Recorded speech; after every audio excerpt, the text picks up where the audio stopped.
The U.S. is pretty isolated at the UN, especially on Middle East issues, where there's almost no sympathy for the positions we've taken.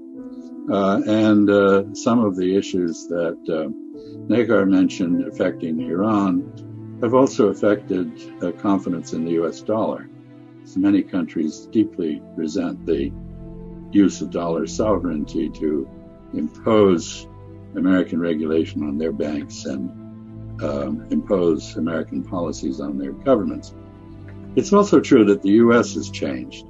We've just exited the most bizarre presidency in our history. It was not going too far to say that the American people are not only polarized, but demoralized. We don't have a great deal of confidence. We are divided. Half of the public doesn't regard or perhaps a third, somewhere between a third and a half of our public doesn't accept the legitimacy of the Biden administration. And we've lost a lot of moral standing in the world. We can no longer expect others automatically to fall in behind us as they once did.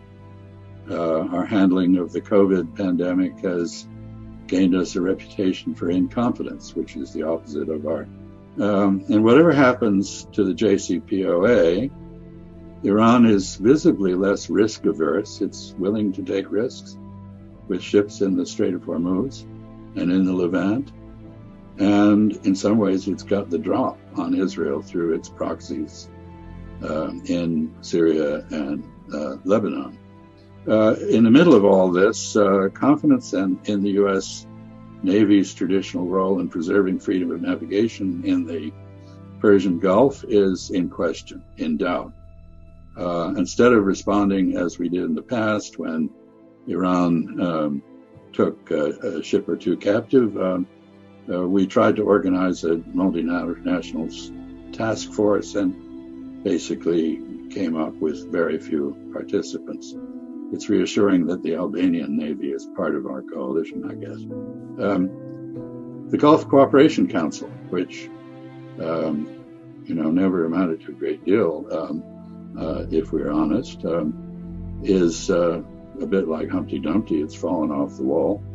Not clear that it can really be put back together. I note that the famous reconciliation between the UAE, Saudi Arabia, and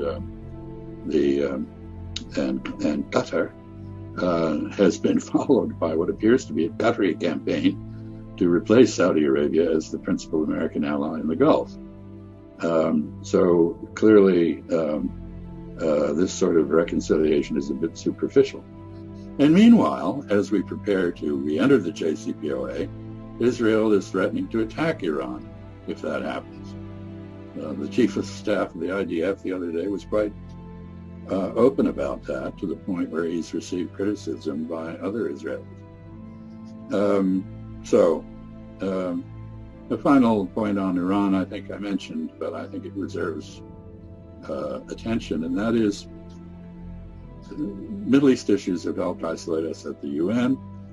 The use of the dollar as a mechanism for supporting unilateral sanctions has greatly undermined its future internationally. We are now seeing many countries begin to experiment with digital currencies, which would make a much easier trade settlement mechanism potentially than going through the Federal Reserve Bank of New York and subjecting yourself to American jurisdiction.